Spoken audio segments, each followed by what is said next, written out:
Life is good. You fall in love, get married, and are living in the lap of luxury. In San Diego, California, you feel safe in your home, but someone has been watching you, waiting to make their move, and no one will know who it is until 40 years later. Hi everyone, welcome back to my channel. If you've never been here before, you are in for a big surprise, and welcome to my channel. My name is Kimbyrleigha. Nice to finally meet you. And for all of you that follow my community tab, I'm giving you an update. Before I tell you all about what's going on, I want to thank our sponsor for today, and that is Dipsea. Gentle reminders for the new year. Check in with yourself before offering help to someone else. Rest when you need rest. Ask for what you need, and say yes to more things that make you feel good. Transport your mind to a world where you can relax and treat yourself to your deepest desires with Dipsea. What's your love language? Is it physical touch? How about time together with your partner? People get turned on in all kinds of ways, and Dipsea has invented a whole new love language with sexy stories for whatever mood you're in. I've talked about Dipsea before on this channel, but if you've never been here before or you haven't checked it out yet, Dipsea is an app full of hundreds of short, sexy audio stories designed by women for women, and I really like that. They bring scenarios to life with immersive soundscapes and realistic characters. Discover stories about second chance romances, adventurous vacation flings, and hot and heavy hookups. Dipsea calls themselves radically inclusive because they have stories for straight and queer listeners, and 56% of stories are voice acted by people of color. So there's bound to be something for everyone. You've never heard celebrities like this before. Listen to stories voiced by Saranis J. Jackson, ER Fightmaster, and Luke Cook. And there's new content released every week. If you're wondering what some of these sexy stories sound like, I'm going to give you a tiny sample right here. Don't even get me started. Well, how about a massage instead? You don't have to do that. No. I don't want to hear it. Turn around. Yes, sir. I'm going to start with these shoulders. Yes, please. Good? More pressure? No, that's perfect. Oh, damn, Des. You're a ball of knots. I know. Hey, maybe we should quit our jobs and move to a farm in Ireland or something. So in between listening to your favorite stories again and again, you can always find something new to explore. They also have soothing sleep stories, wellness sessions, and sexy stories that you can read. Let Dipsea be your go-to place to spice up your me time, explore your fantasies, relax and unwind, or heat things up with a partner. For viewers of my channel, Dipsea is offering an extended 30-day free trial when you go to dipseastories.com/Kimbyrleigha. That's 30 days of full access for free when you go to dipseastories.com/Kimbyrleigha. That's dipseastories.com/Kimbyrleigha. I'll put it up on the screen, or you can click the link below in my description box. So thank you so much to Dipsea once again for sponsoring my channel and making this video possible. Now let's get into the story for today. Okay, I am going to get right into the story, but first I want to give you a tiny recap on what's been happening to me lately. I don't usually do this, but this has been a very interesting week. I have had the craziest week. This is going to be short. I just wanted to recap that I'm probably in Florida when this video is going to go up. Sadly, the first of the three things that are happening right now is my grandmother who raised me is very ill. We think that she is probably going to pass away. It's something to be expected when, your grandparents are getting older, but it's never easy. So I've been very sad, just trying to figure out everything I have to do in such a short amount of time. So I am taking a trip. I'm leaving tonight at 10 p.m. And this same day, I ended up in the emergency room having surgery on my thumb to remove an abscess. Don't bite your nails. That's how this happened. You can go to my community tab. I posted graphic photos there if that's your thing. It doesn't bother me. I watched them do it. It was a process, to say the least, and I can't believe this happened in a matter of 2 days. It got super infected just because I was biting the skin around my nails. Don't do it. I've done it so many times, but it only took 2 days for this to blow up and become a full-blown, very dangerous infection, actually, because it can kill you. So now I'm on the antibiotics, flying out tonight to go see my grandmother, be there for a few days. Wanted to get these videos out for you. Also wanted to mention, thank you so much for all of the love and the prayers and the happy thoughts and vibes for my puppy. He's an old man, but that was another of the three things. When it rains, it pours. I swear things come in three. And I was just wondering what the third was going to be, and now I know. But my poor little almost 14-year-old doggy was in the emergency room on New Year's Eve for 3 whole days. It has been a week.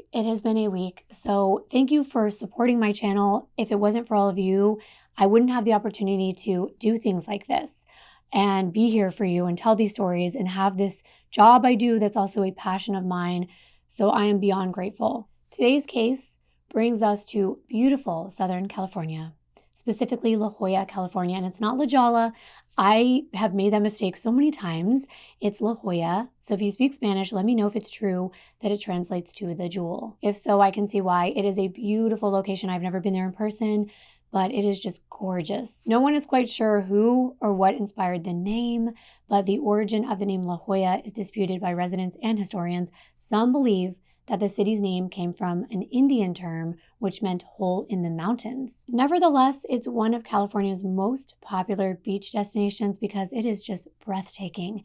The oceanfront views, look at this. La Jolla is in San Diego, and it lives up to its nickname, the Jewel, due to its natural beauty, its various activities, and luxury lifestyle. Since 1900, La Jolla's population has increased significantly from its initial 350 residents. After the soldiers returned from World War II, many of them flocked to La Jolla with their families, and new houses had to be built quickly. As the old horse trails were paved, sprawling communities arose on the mountain slopes. Over 50,000 people lived in La Jolla in 1960, and there are currently over 40,000 residents living there today, but it's still considered a very small, close-knit community. Today, La Jolla boasts over 200 sunny days, more than 100,000 merchants, and 101 restaurants. I'm sure there's more.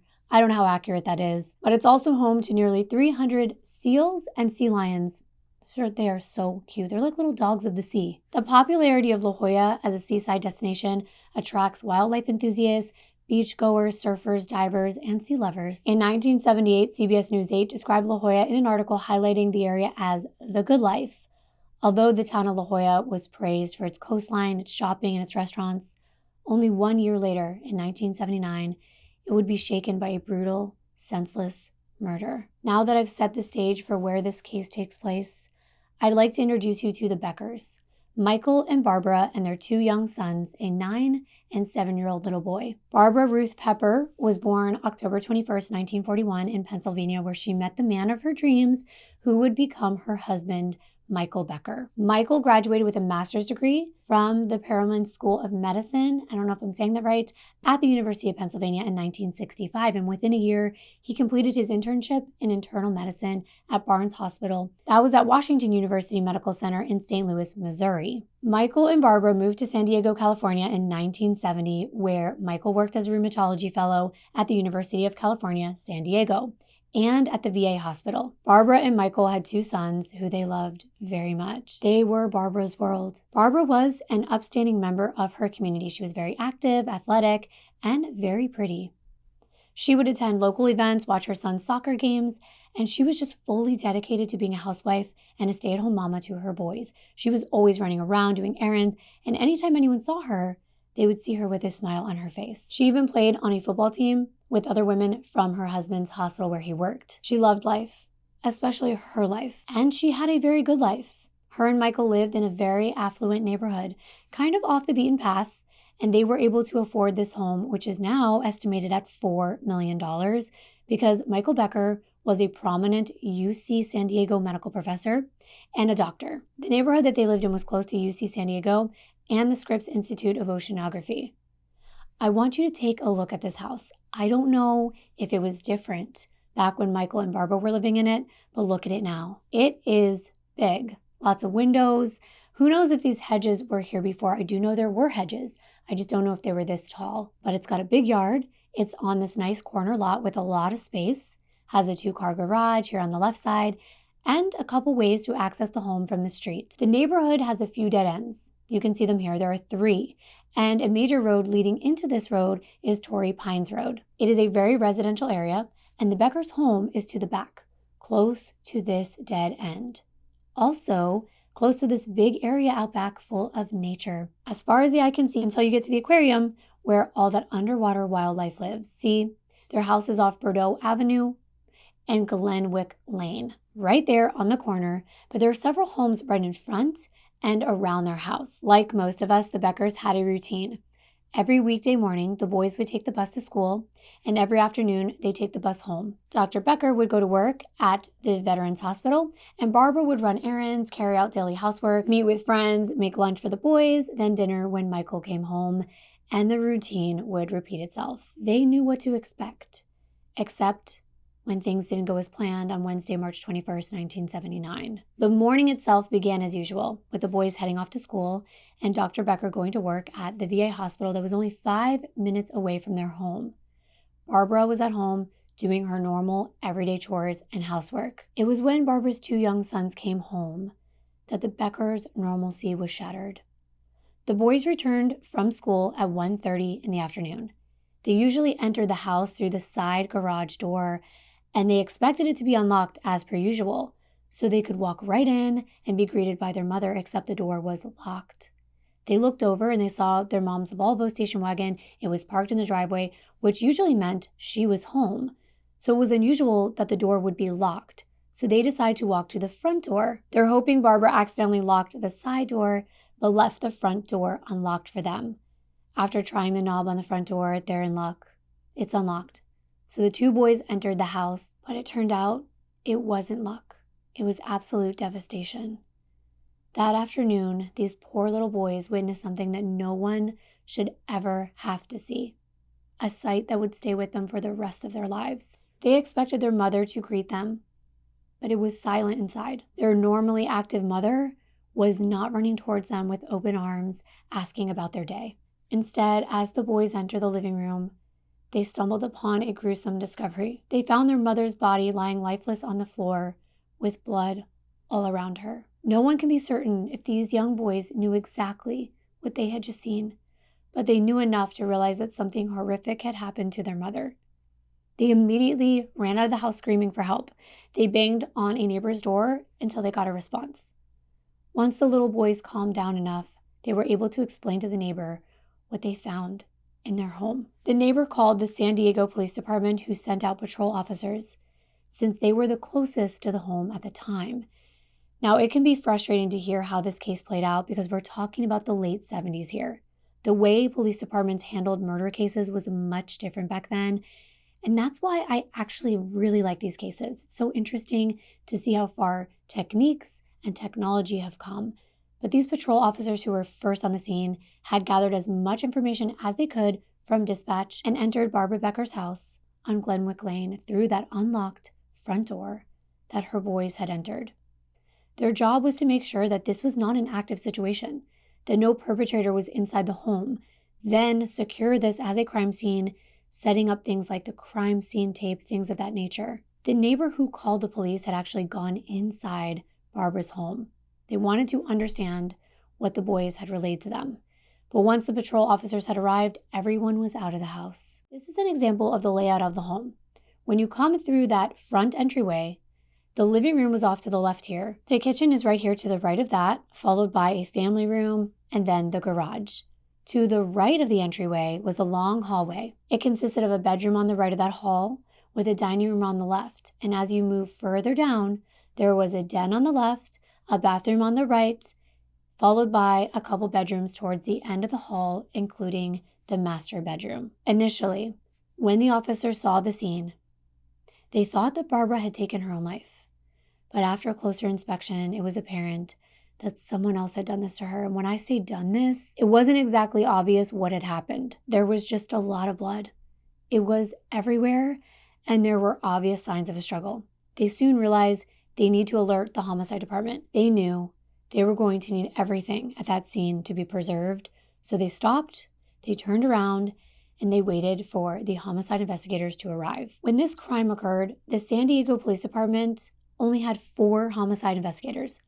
But these men were diligent, and they followed procedures to the T. Upon their arrival, they walked through this affluent La Jolla home. While observing the crime scene, all 4 investigators moved in a single file line. This was protocol back then. It may still be used today, I'm not sure, but walking in a single file line ensured that no evidence was touched that could later prove to be helpful to them. It meant less trampling over evidence or creating shoe impressions where there shouldn't be.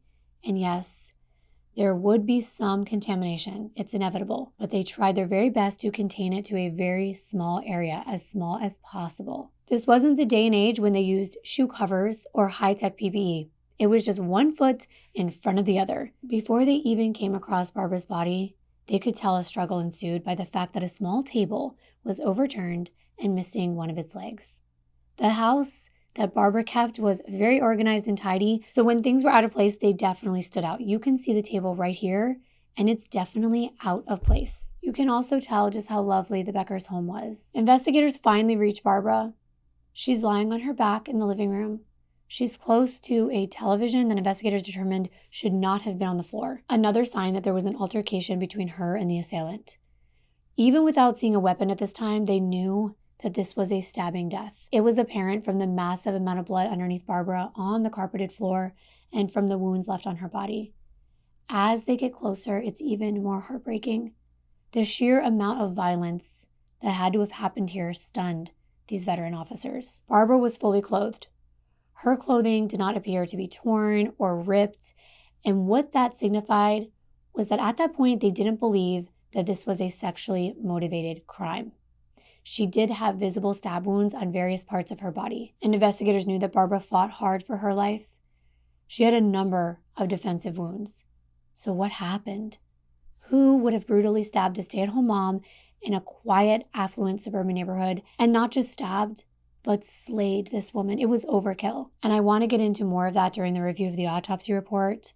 But at this moment, detectives are still conducting a walkthrough to document everything that they could see and photograph as much as possible. The crime scene will never look like this again. It's important to do a thorough walkthrough to make sure nothing is left out when it comes to documenting everything that they saw. I do have some pictures to show you of what the scene looked like, but let me explain what they were seeing. First, and most notably, they saw a kitchen knife. It was about 10 feet away from Barbara's body. I feel like we don't see this as much anymore with the advances in technology. I think it's way less common for a killer to leave the murder weapon behind. And it appeared as if the person who did this was walking away with it and then decided to drop it as they walked out of the living room and away from Barbara's body. It was located on the carpet next to the sofa, and there was blood on both the handle and the blade. And the thing is, there's a blood trail going into other areas of this home, and the investigators deduce that this trail could not have been made by Barbara. And they don't think the knife was still in the killer's hands, dripping blood onto the carpet as they walked away. So this meant the killer must have been injured, and that it was their blood being left behind. Cutting oneself in the commission of a stabbing is very common. Blood is slippery, and with the force necessary to make such impactful wounds, many times the killer loses grip and the knife slips and they cut themselves, especially when they use something like a kitchen knife with a sleek handle with no traction. They most likely were not wearing gloves for that extra grip either. From where they're standing, investigators can see a trail of blood leading from the living room to the left into the kitchen. There are blood droplets on the floor, and there are also smears on the countertops and other areas all over the kitchen. They also noted that the dishwasher was wide open. You can see it here. This may have been where the knife was retrieved, or Barbara may have been possibly getting ready to unload it when the attacker came inside. It definitely appeared that the attacker was trying to stop their blood and maybe wrap up their injured arm or hand. There was a bloody towel on the kitchen table, and in the sink there was a wet, bloody paper towel that was thrown on a cooking pot. There were blood smears all on the sink area as well. The trail continued into the bathroom, and that was down the hall adjacent to the kitchen. Even more blood droplets were found on the floor in there, as well as bloody toilet paper on the floor, and they were most likely trying to stop the bleeding before this person fled.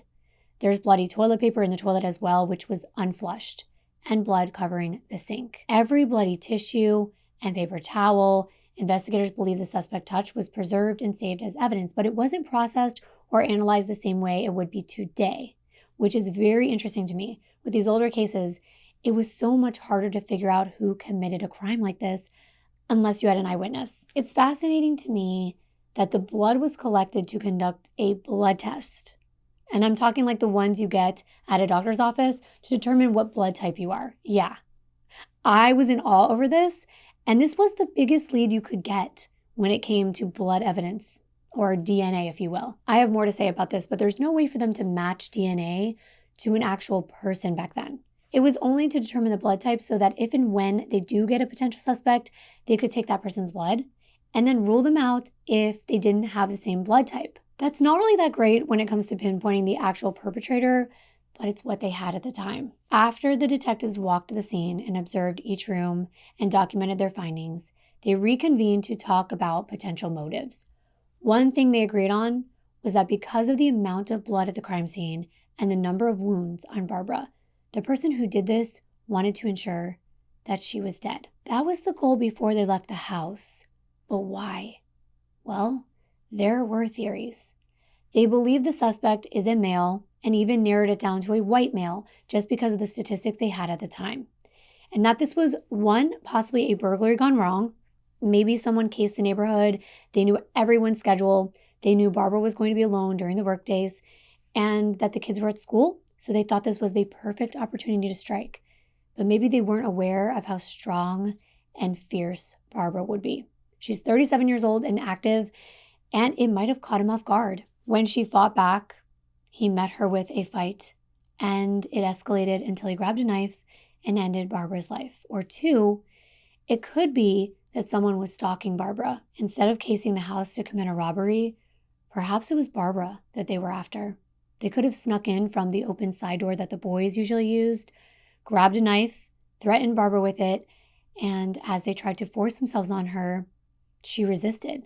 And that's what made this assailant fight back. And ultimately, he cornered her in that living room where he ended up ending her life. The third theory was that this was just a very deranged person full of rage that was on some kind of killing frenzy. They were just out for blood, and Barbara was an easy target because she was a female alone in her home with an unlocked door. Regardless of the theories, they had limited time. They needed to get moving. And back in those days, that first 24 to 48 hours was even more important than it is now. Their evidence could be walking away, and someone could have seen something, and you might lose the opportunity to talk to them. With only 4 detectives on this case, they divided the workload. Each one of them had their own duties. One would be responsible for taking notes and photos and working more with the crime scene. Another would canvass the neighborhood, and another would notify and interview family and friends. The last of the 4 would correspond with headquarters, but they would all work together and reconvene at the end of the day to share information. It's just so crazy to think that there were no cell phones back then, that nobody could have caught the assailant on video, even video surveillance. I don't know if it was slim to none. I mean, there weren't Ring cameras, okay? There weren't doors that officers could go to and say, hey, can we see the footage from today? That just didn't exist. Their best bet was that someone saw something out of the ordinary and would remember seeing it. But I will say, back then, people didn't have as many distractions in the form of like scrolling social media all day, for example. So they did have more time and an opportunity to have their eyes open and see something. At this point, investigators can't rule out any possibilities. They have to follow each tip, each lead carefully and see where they lead them. The San Diego Police Department had one of the highest murder solved rates in the nation in 1979. So they assumed that Barbara's murder would be another easy slam dunk for them. Back then, like I said, that first 48 hours was even more critical. During the first 2 days following a crime, investigators worked on nothing but that case for 2 days straight. Sometimes they wouldn't even sleep. The more information an investigator can gather after a murder, the better. They have a better chance of catching their suspect because eyewitness statements will be fresh in their minds. No matter how low the police department's resources were, homicide investigations were taken very seriously. And one terrifying aspect of this case is that the killer was on the loose. There could be a serial killer about to take their next victim. And investigators know once they begin to canvass this neighborhood, all of the residents will be aware that a murder took place and word will travel fast. This will inject fear into the community and put more and more pressure on the already taxed law enforcement agency. The detective tasked with conducting the canvass went door to door asking anyone if they heard anything, if they saw anything, anything out of the ordinary in the day or the days leading up to the murder. Investigators were kind of intrigued by the fact that the murderer would have chosen this area. It was tranquil. It was off the main roads, not easily accessible for through traffic. There had to be an intent to drive into this area. It wasn't like you would accidentally find yourself lost within it. The only people who would normally be walking around, driving down these streets, were the residents. The typical crime in this area was usually petty burglary or a drunk driver. Nothing had been as horrific or brutal as what happened to Barbara Becker. Not that anyone working this case could recall anyway, and all the residents were stunned. It did not seem real.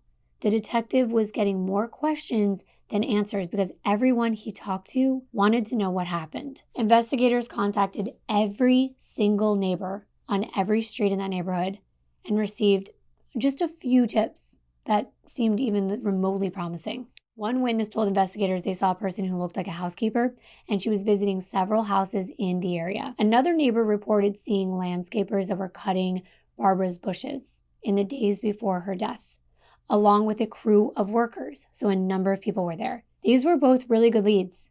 Perhaps this woman that they saw going door to door was casing the neighborhood, or maybe someone who was cutting the grass at Barbara's became obsessed with her. Next, they had to track down these individuals for questioning. Meanwhile, another detective's job was to notify Barbara's family, but also he sought out to interview anyone close to her because most violent crimes, especially ones like this, were committed by someone the victim knew, someone close to them, someone with a reason to harm them. The first call they made was to Barbara's husband. He was at work when they called him, and he was made aware of what was going on. By default, he's also their number one suspect right now. When they informed him of what occurred, his emotions were raw. He wanted to know how it happened. He actually hung up on them and raced home to be with his wife. However, when he arrived on the scene, he was met by the detectives and he cooperated. They asked him about everything he did that day, starting from that morning. Dr. Michael Becker told investigators that he left his house somewhere around 8:20 in the morning to drive one of his sons to school. They both usually rode their bikes together, but that morning, Michael took one of them himself before heading into work at the hospital. Kind of peculiar, but okay. He says after he dropped off his son at school, he headed back to the hospital to work, and he was there all day long until their call. He's actually the head of one of the entire departments at the hospital, so it was going to be pretty easy to verify his alibi if it were true. He also told them that Barbara had told him she had a hair appointment at 10 o'clock that morning. At that point, the detectives had to get personal with Michael. One of the biggest reasons that someone's wife is killed is usually because of a domestic issue. So even though this is a upstanding doctor in the community, detectives want to know, and they ask point blank, whether Michael or his wife were sleeping with other people or if they were in an unhappy marriage. And he says no. He said him and Barbara were very happy. There were no issues in their marriage, and he had nothing to do with this. He was devastated. He was shocked by this news. And it was obvious to investigators, and they do use their guts. They use those feelings they experienced to tell whether or not someone's guilty or innocent, but it felt like when they were trying to gauge his reaction that he was innocent. They believed him. They still had to check his alibi. After all, he was only a short drive away. There wasn't GPS tracking on a cell phone to know his exact movements. He could have dropped his son off, went back to the house, killed his wife, and then went to work all day. Or could he have left work sometime during the day? Anything is possible. Investigators go into the hospital and they talk to his colleagues, and they were able to confirm Michael's story. He was at work by 9, and he was seeing patients back to back all day. He was never seen leaving the hospital at any time.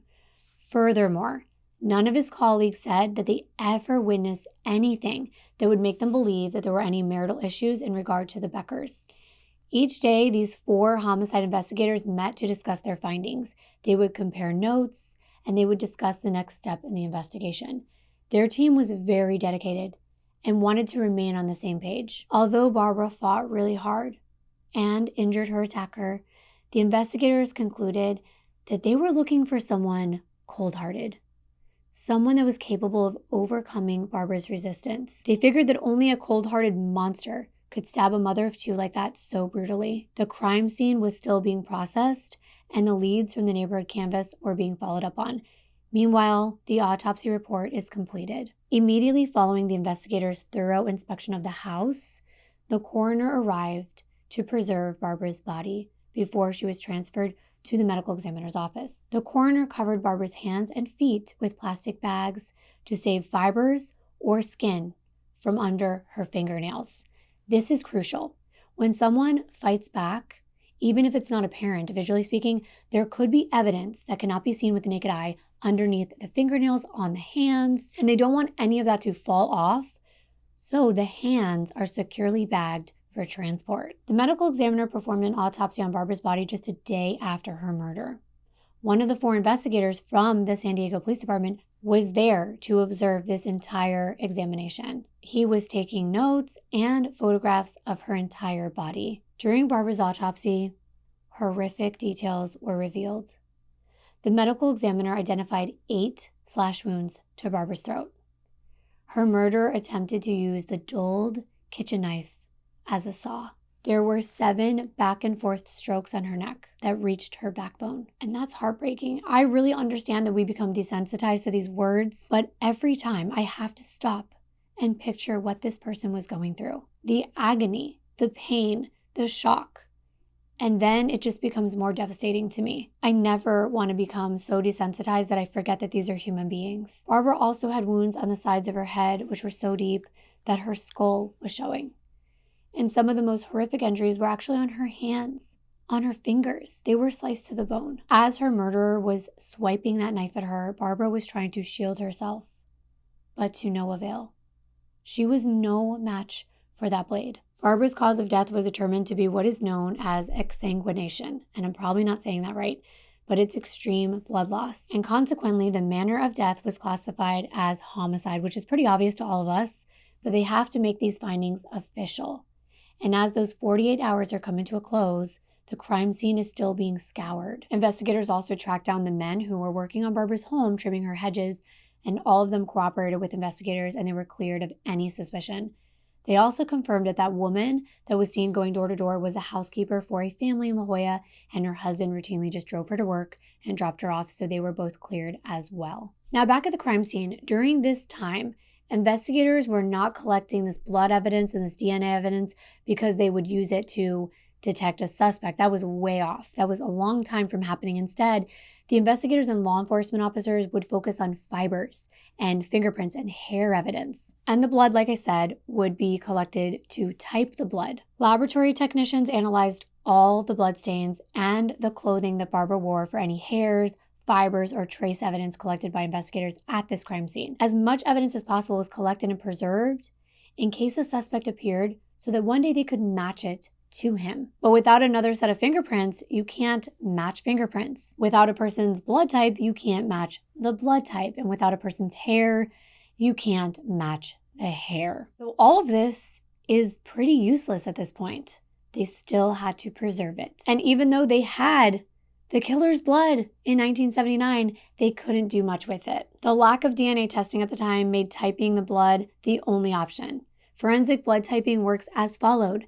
If the blood at the crime scene is type A, then anyone with, let's say, type O negative, like me, would be excluded as a suspect. If the blood found at the crime scene was type O negative, then anyone with that blood would be a suspect. But that would mean 40% of the population. Although it wasn't as good as DNA testing, it was all these investigators had at the time. And I can't even imagine, because it sounds so silly now that we know the capabilities we have now. And even though the process could strongly link a suspect to the crime, it couldn't prove guilt. And in most cases, the method was used by law enforcement to eliminate suspects from a crime instead of pinpoint them. Because that would be obvious. Like I said, if the blood type was A and you are type O negative, you're probably not the killer, right? You're not the killer. For the first time ever, homicide fatalities surpassed auto accidents in the spring of 1979 in San Diego. Between January and May 1979, 40 people were murdered, including Barbara Becker. And according to the Los Angeles Times, the police captain hoped that these homicides would take a break because they needed to catch up on their paperwork. They didn't even have computers to do what we do now. They didn't have note-taking devices where they could just type something in or voice something in. This was a lot of work. And that's why I give them even more credit. Despite their best efforts, though, investigators could not determine what was causing this increase in crime. They assumed that it was due to an influx of people that were moving to San Diego and the type of people that were moving there. In an article published by the Los Angeles Times in May of 1979, the San Diego Police Department expressed their confusion over the decrease in domestic homicides. So instead of a husband killing a wife, something else was happening. Before 1979, there were many crimes of passion, and law enforcement would respond to these areas, and there were partners killing each other. And when they arrived, there was pretty much a smoking gun. Literally, it was easy for law enforcement to solve these type of crimes because there you had it, the husband with a knife in his hand, the husband with a gun in his hand. But starting in 1979, these cases were getting even more complex, and they only got worse with time. Most of their unsolved cases, like that of Barbara Becker's murder, were crimes committed by a stranger, which made them difficult to resolve. Only one murder committed between January and May of 1979 was classified as a crime of passion. They also reported increased sexual-related crimes and robberies against women that escalated to murder. What was going on back then? I'm not sure, but the residents of La Jolla were terrified that a serial killer might be roaming their community. California was a hotspot, and sounds funny, for serial killers around the 1970s. I really wanted to point this out. I learned so much. I don't usually do videos on serial killers, so it was interesting for me to gather this information. Serial killers roaming the Golden State in the 1970s included the following, and some of these will be familiar to you. This will be a little bit of serial killer trivia, if you will. Anthony Buono and his adopted cousin, Kenneth Bianchi, were known as the Hillside Stranglers, and I hope I'm saying those names right. I'm probably not. But they were convicted of killing 10 young women in Los Angeles between October 1977 and February 1978. I'm going to just put all of their names up on the screen. This is just so heartbreaking. They were between the ages of 15 and 28 years old. The two men would persuade their victims that they were undercover cops, and then they would order them to get inside their Cadillac, which they claimed was an unmarked police car. Then they would drive them home, torture them, and murder them. Next on the list is Ed Kemper. You've probably heard of him before. His nickname, the Co-Ed Killer. He is so scary. He murdered a total of 10 people, including a 15-year-old girl, as well as his own mother and her best friend, from May 1972 to April 1973. And this was following his parole for murdering his paternal grandparents. Yes, he was only 15. He was sitting at the kitchen table. He gets in a fight with his grandma. And, just as children usually do with their elders. But little Ed was not normal. He ran off and got a rifle that he was supposed to be using for hunting, but he had been using it to shoot little small animals in the neighborhood, so it was taken away from him. Well, he knew where it was, and he got it, and he stormed into that kitchen, and he pointed it at his nan and pulled the trigger. That's just so heartbreaking. It was said that her last words were, "Oh, you better not be shooting the birds again." And unfortunately, he wasn't. When his granddad arrived home, he met him in the driveway, and he shot him as well. And that is unbelievable.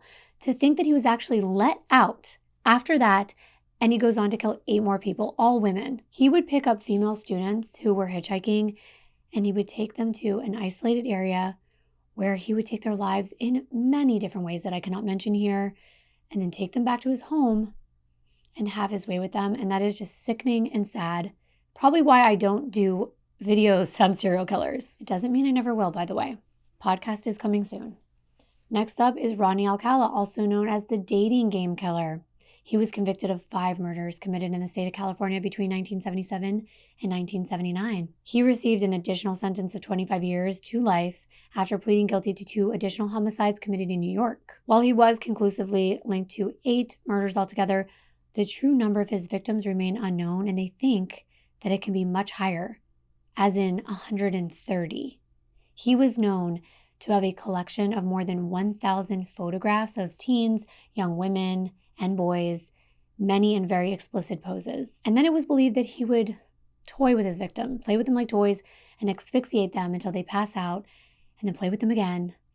And it reminds me of Dahmer, even with the pictures. Rodney was dubbed as the dating game killer because he actually appeared on a television show in 1978 called The Dating Game. And this was right in the middle of his murder spree. That's unreal to me. Last, I have to mention one of the most infamous, Joseph James D'Angelo. That name may not ring a bell, but how about the Golden State Killer?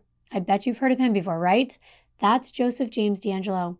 He committed at least 13 murders, 51 instances of forced intercourse, and 120 burglaries across California between 1974 and 1986. He is responsible for at least 3 separate crime sprees throughout California, and each one of them gave him a different nickname. When he was in the San Joaquin Valley, he was known as the Visalia Ransacker before moving into the Sacramento area, where he became known as the East Area Big R Word. Can't say it here. Then committing serial murders in Santa Barbara, Ventura, and Orange County, where he was known as the Night Stalker. Later, the original Night Stalker, because Richard Ramirez was also called the Night Stalker, is being caught with the help of a crime writer named Michelle McNamara. And if you haven't read the book or seen the documentary called I'll Be Gone in the Dark, it's a must. And I do not want to give away what happens if you haven't seen it, but it was the first case to be solved using genetic genealogy, which, by the way, has become a buzzword lately with the University of Idaho murder case. And we don't even have actual concrete press releases or official documents mentioning that this was utilized at all. Yes, news stations have said it. Yes, people on Twitter have said it. But instead, all this probable cause affidavit mentioned was the good old parental DNA. But this is for another day. Yes, all of these serial killers that I just mentioned could have committed Barbara Becker's murder, but investigators could not find any evidence linking them to her crime. The investigation turned cold, despite all of their best efforts. But unlike some other investigators, the San Diego Police Department wasn't one to let cold cases remain unsolved. They would revisit Barbara's investigation files all the time to see if there was anything they could do to solve it. An excellent and dedicated team of homicide investigators were involved in this investigation. So despite working on all these other murder cases, they would still drive to La Jolla and speak to Barbara's neighbors. They were hoping that someone would give them new information. Nevertheless, no one could ever recall anything that would lead these homicide investigators to a suspect. To check on the status of Barbara's investigation, her family contacted the homicide division every year or two for updates. Barbara's brother wrote letters all the time to investigators, but Barbara's husband, Michael, could not talk to them. He was still emotional, which is to be expected. However, of course, he eventually remarried and became a prominent rheumatologist who was responsible for extensive research into gout, osteoarthritis, rheumatoid arthritis, and how our genes affect those diseases. In the years that passed after Barbara Becker was murdered, she was always on the minds of the homicide investigators at the San Diego Police Department. She should have been safe. She was in her home. And if technology caught up, there was a potential to solve this case. With the advancement of DNA technology, investigators would test the DNA found at Barbara Becker's crime scene in hopes of finding a suspect. And things started to look up because in the 1990s, CODIS was established. And we hear the word CODIS all the time, and I always forget what it stands for, but it's the Combined DNA Index System. It's the FBI's criminal justice DNA database, and it contains DNA profiles contributed by federal and state laboratories. The computer software operates local, state, and national databases of DNA profiles of convicted offenders, as well as unsolved crime scene evidence and missing persons all throughout the 50 states. So there is a lot in this CODIS system. It also automatically generates investigative leads, and it uses 2 indexes: the Convicted Offender Index and the Forensic Evidence Index, which both include biological evidence that is recovered from a crime scene. I know that sounded like a lot.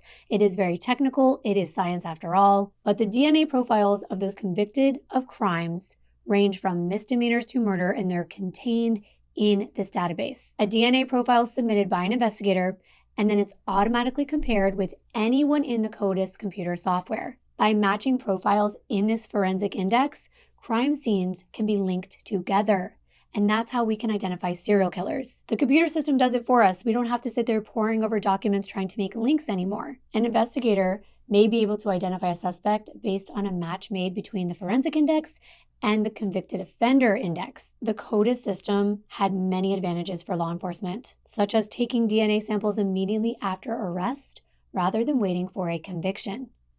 Having DNA on file speeds up the investigation process. you can identify the suspects faster, and you can prevent innocent people from being wrongly convicted. If we did this more often and collected DNA upon arrest, and it isn't done everywhere, this would eliminate those who are innocent immediately. It would save more time and money because these faster identifications leads to a shorter investigation and quicker outcomes for victims and their families. However, like I said, not all states do this. A lot of times you don't get your DNA taken unless you are convicted, but things are changing. A lot is changing. However, CODIS came with some disadvantages, including incomplete DNA samples, which can be mistaken for someone else's DNA. Even so, at the time, in Barbara Becker's cold case, they were willing to accept the method's slight disadvantages. Since CODIS was established, the San Diego Police Department started closing criminal cases like crazy. They were matching DNA from older cases with DNA of newly convicted felons. I feel like it's one of the best inventions when it comes to crime solving. The DNA profile of an unknown male was found in the blood in Barbara Becker's kitchen and in the bathroom, and that was submitted to CODIS. But once again, despite all of these efforts, they did not get a hit. Therefore, they feared they would never be able to provide Barbara's loved ones with the answers that they deserved. If this person had not committed another crime since Barbara's murder, they wouldn't be in the database since it did not exist at the time of the crime. So anything he did before Barbara's murder would not have a way to have been recorded. However, let's jump to April of 2018 because new DNA technology profoundly impacted the criminal justice system. And the world was hearing about it like we still are right now because we are in it. And they heard about it because of a significant arrest in California. We just discussed this one, but following years of diligent and dedicated investigation, the Golden State serial killer was finally apprehended on April 24th, 2018. This man was a former Navy veteran, a former police officer, and a father. We should all know his real name by now, Joseph James D'Angelo. After several decades of eluding the police and taunting them, how did the investigators finally identify this murderer? Well, the cold case investigators used a revolutionary technology. I told you about it, forensic genetic genealogy. Since September 2021, forensic genetic genealogy has uncovered over 100 murder and other criminal suspects and identified many Jane Doe and John Does. These are victims without names. They went without names for so long. So now here's my chance to set the record straight about genetic genealogy because it's complicated and it's being thrown around a lot in the media lately. Many people are misunderstanding what it is, and I understand. It's truly hard to wrap my brain around it, but I truly try hard to understand things and get things right, so I hope I'm helping.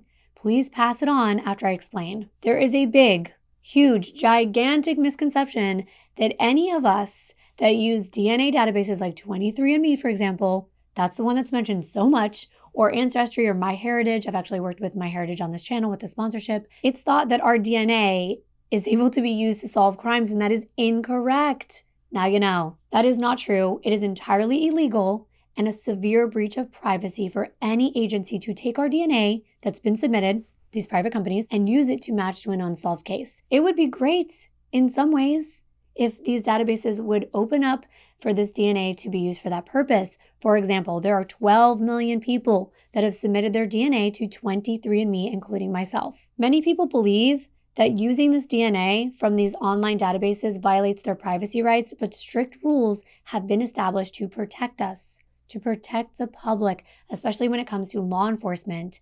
And this can all be found on the 23andMe site right here. This is how 23andMe responds to law enforcement requests for customer information. It says, respect for customer privacy and transparency are the core principles that guide 23andMe's approach to responding to legal requests and maintaining customer trust.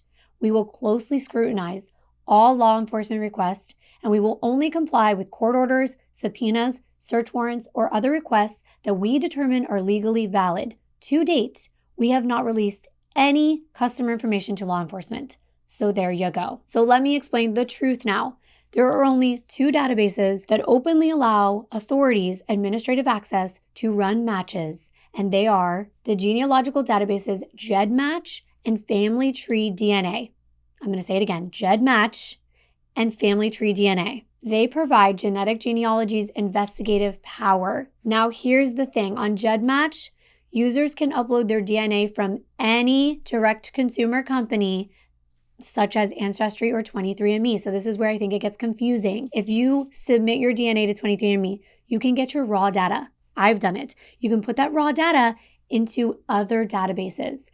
And you can put that into GEDmatch or Family Tree DNA if you want to be part of this revolutionary way to solve crimes. This innovative method of finding suspects is a lot easier now, thanks to the rise in consumer DNA products that I just mentioned. Now wait, let me go back, because I want to explain what genetic genealogy is first real fast. The word genealogy relates to studying or tracing the lines of family descent continuously from one ancestor. So when you see someone build out a family tree, they are mapping out genealogy. And Wikipedia had an easy to understand definition of genealogy. It's the study of families, family history, and tracing of their lineages. Genealogists use oral interviews, historical records, genetic analysis, and other records to obtain information about a family and then try to find the kinship and pedigrees of its members. So with that being said, you do not need DNA to make a family tree, and you usually don't have the DNA to create it. So professional genealogists, they use methods to trace back ancestry. They use many methods that I just mentioned. However, combining those techniques with one of the ancestors or relatives' DNA can speed up the process and make it more accurate. We're getting closer to the combined definition here of genetic genealogy, I promise, but it combines that genetic factor. Genes are what make us who we are, and our genes are made of DNA. So therefore, if we take the DNA from a crime scene and there's no matching CODIS, meaning this person has never committed a prior offense, we used to be at a loss, but now with GEDmatch and Family Tree DNA databases, this unknown DNA can be run through all of the known DNA of all those individuals who decided to submit their DNA for this purpose, and this opens up the door to partial DNA matches against this unknown sample at the crime scene. There are limitations, and I will explain. Currently, there are 1.45 million people in GEDmatch, and in Family Tree DNA, there's almost 1 million people. That's not even close to the power of 23andMe, but it's a lot better than having no one to compare this unknown DNA to, right? So when they put it into these databases, there's a potential to find a partial, maybe not even a partial, a slight match with someone somewhere that has some of the same DNA as the suspect. But it's usually someone related at a far greater distance, meaning a fifth cousin, not a father. It's not an easy task. If you do get this partial match, you're still clueless about how it connects to the suspect. And that's where the genealogy comes in. Now, these professionals that know how to make those family trees, they use this one person as their starting point, and then they begin to build out that family tree and deduce who this unknown individual can be. Because let's say they get a family tree down to 5 male individuals, and they look at all their ages. And let's say there's one in their 20s, but the crime was committed 40 years ago. They're ruled out, and they go back to the family tree to find someone older, eventually possibly finding someone that they think matches the age, and that's when they start to research that person. Where did they live at the time of the crime? How old were they? Did they know the victim? It isn't easy because there's a lot of legwork to still be done on a case, but wait, just wait. Now that you have an idea of how this works, let's go back to Barbara's case. The cold case unit decided to work on investigations within the San Diego Police Department that they believed had enough DNA evidence that was preserved from way back when to use investigative genetic genealogy. So investigators searched through binders and binders. They were looking for specific cases that had a lot of DNA left behind by the suspect. And in particular, they were specifically looking at stabbing cases because that's when a perpetrator has more likelihood of cutting themselves during an attack, leaving behind their blood. As these cold case investigators were going through these binders, they found Barbara Becker's binder, and they were shocked at how much DNA evidence was still preserved. Thankfully, those investigators were so diligent. 4 men. That's their whole team, and they were able to diligently preserve this. So the cold case unit pulls Barbara Becker's file. They examine all the bloodstains found in the bathroom and the kitchen, and it had all been blood typed, and it was confirmed to be male. Barbara, the victim, was female, so they determined that the unknown male blood belonged to the killer. They decided that this case had so much potential to be solved using genetic genealogy. And until the Golden State Killer was caught, Barbara's murderer had been on the run for almost 40 years. They thought that it was about time to give her family some answers if they could. So they uploaded this DNA profile from Barbara's crime scene to GEDmatch. I don't know, I get so excited about this. Their goal was to identify a distant cousin of the suspect and then build out the family tree. Then investigators would research the family to see if anyone was in the San Diego La Jolla area when Barbara was murdered in 1979. Before law enforcement can even access GEDmatch to search for a relative, they have to prove that they have exhausted all other investigative methods such as CODIS without success. And just so you know, in order for authorities to do this, they cannot do this secretly. They always have to present themselves as law enforcement, and they can only compare genetic markers and cannot check for things like psychological risks or genetic diseases. That's off limits. I'm so glad that this existed and that it's being used the way it is, because to think that someone came into Barbara's home and did such an awful thing to her and just left to go about their normal life, it's just unfathomable to me. I don't understand how someone could be so heartless and just move on like nothing happened. When the suspect's DNA was entered into the database, it was determined that his ancestry was French-Canadian. And that posed somewhat of an issue because these are American databases. So his family tree would be close to impossible to build out. However, over the decades, the French-Canadian family actually married into American families, and luckily, the suspect shared a little bit, just some of DNA, with a family whose last name was Chartrand. So they began building out this family tree, and finally, they had someone that seemed to match up. His name was Paul Jean Chartrand. But how did they figure this out?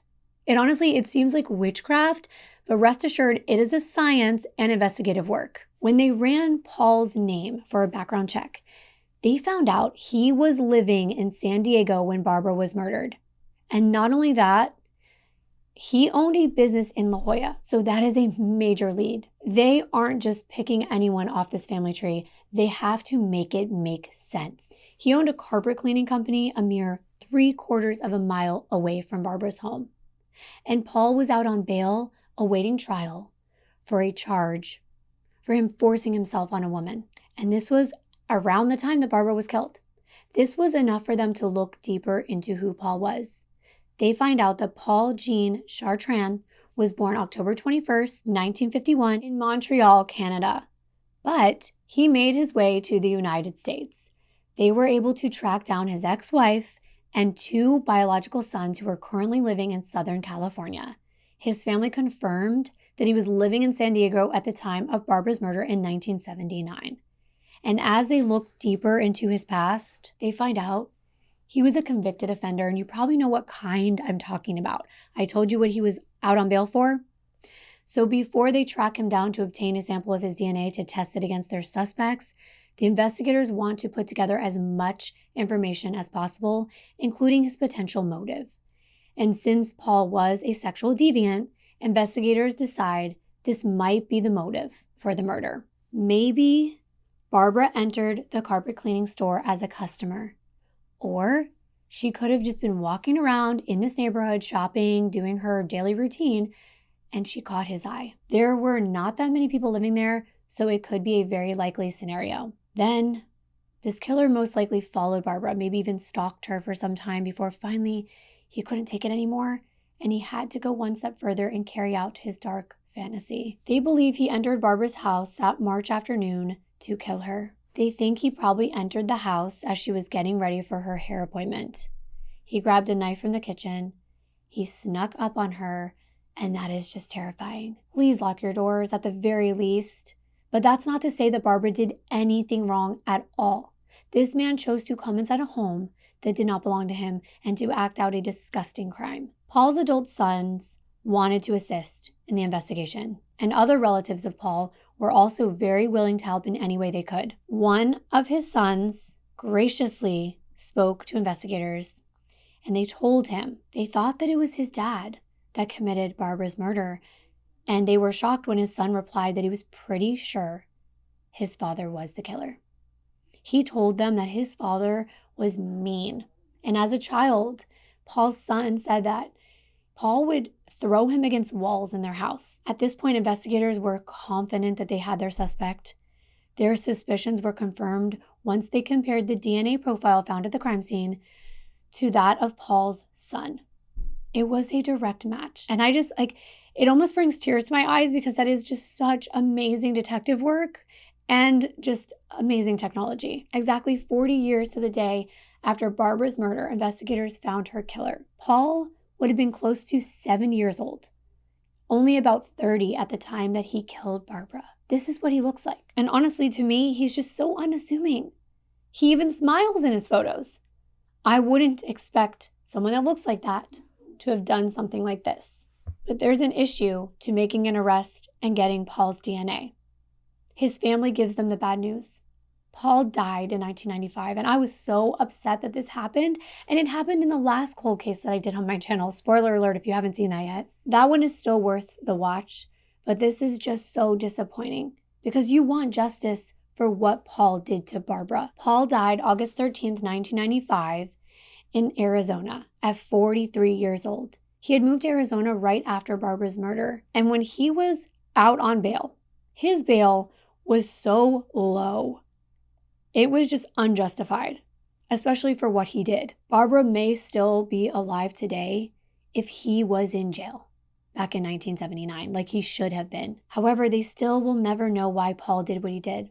They couldn't ask him, and they couldn't figure out why he would choose Barbara. The investigators finally contacted Barbara's husband to share the bittersweet news, and Dr. Becker appreciated the efforts that the San Diego Police Department put forth. After he informed his 2 sons and Barbara's brother about the information, he asked the media to please give them space and time, and I actually could not find any of their names, so they really did honor their wishes.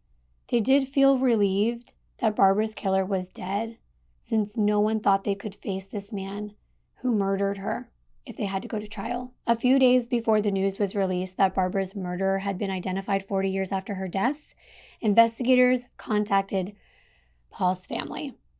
They appreciated the tip from law enforcement. The family was horrified to learn that Paul had been involved in a crime of this magnitude. The investigators who closed Barbara's case described his family as wonderful and helpful people, so I wanted you to remember this. So many times, we want to place blame on the family of a suspect or a killer, and rightfully so. They're the flesh and blood of this person who took someone's life. But the parents and children of a suspect or a killer are not responsible. They can't control what their relatives do, and usually they have no connection to their crimes whatsoever, and it's devastating for them to know that their loved one was responsible for something like this, and they have to grieve as well. At the time of the press announcement that Paul was Barbara's killer, many of the homicide investigators who worked on her murder case over the years, 4 decades later, were retired, including Gary Gleason. But they were thrilled when they heard the news, and they were surprised because this Paul person had never been on their radar. They were commended for all their hard work in preserving and saving the evidence that was later used to give closure to Barbara's family 40 years later. And they should be very proud of what they did in her case. Investigators would not have been able to solve this crime without genetic genealogy. It is a vital tool, and it's going to be even more vital. The process is minimally intrusive to all the parties except the offender. And to think about how many cases it can be used to solve. In the future, investigators hope that they can provide other families with answers using genetic genealogy. Just back in 2009, there were several cold cases that were solved using genetic genealogy, including Barbara's, but there was Scott Martinez's family. They received answers in 2019 after he was repeatedly stabbed with a sword back in 2006. And it certainly will not be the last time that investigators strive to bring answers to families by using this technology. And I am so sorry to Barbara's family, especially her 2 young sons. I hope that they were able to find joy in their lives despite such a horrific tragedy. I wanted to point out that it's been said, as I stated, that the suspect in custody right now connected to the University of Idaho case was found using genetic genealogy, but it's never been officially reported anywhere. Instead, in the probable cause affidavit, it explains that a single source of male DNA was recovered from a knife sheath that was found next to one of the victims, Maddie McGuigan. That DNA was put through CODIS and there was no match. However, They had ring camera footage of a white Hyundai Elantra speeding away from the scene at approximately 4:25 a.m., following the time that they believed the murders occurred. And they noticed it didn't have a front license plate. So when they were doing their investigation into all the white Elantras in that area, they got a hit on one of them that was involved in a traffic stop back in August, and it was registered in Pennsylvania at the time. Well, in the state of Pennsylvania, they do not require a front license plate, and that was a big clue. They tracked down the person listed on that traffic stop. His name was Brian Kohberger. He lived less than 10 miles away from where the murders took place. So far, this is not genetic genealogy. It's just investigative work. Then they obtained cell phone records, and they were able to pinpoint that his cell phone pinged off towers in the area of the murder at various times in the late hours of the night, into the early morning hours at least 12 times before the murder, and suspiciously, it did not ping there when the murders were being committed, but it pinged at a tower close to Brian's apartment, then seemed to be shut off or in airplane mode, but then starts to ping again after the murders, leaving the area of the crime. This is what truly led them to Brian as a potential suspect. They merely confirmed his identity with a parental DNA test through his father's DNA that they retrieved from the family's home back in the Poconos when they tracked Brian's movements across the country right before Christmas. They tested items from the trash can, and that DNA matched at a 99.9% as being the father of the unknown DNA that they got from the crime scene. Brian is the only son in the Kohberger family. So that's not genetic genealogy. It's a paternity test, if you will. Just wanted to clear that up, not to say that there wasn't any genetic genealogy that they did in the case prior to testing Brian's father's DNA, but I hope that helped, along with all the information that I laid out about how this whole process works. Now maybe you can add your own 2 cents online when people drop the method of genetic genealogy. Thank you so very much for being here today. I'm so thankful that you cared enough about Barbara's story to give her your time. I will see you in my very next video. Bye.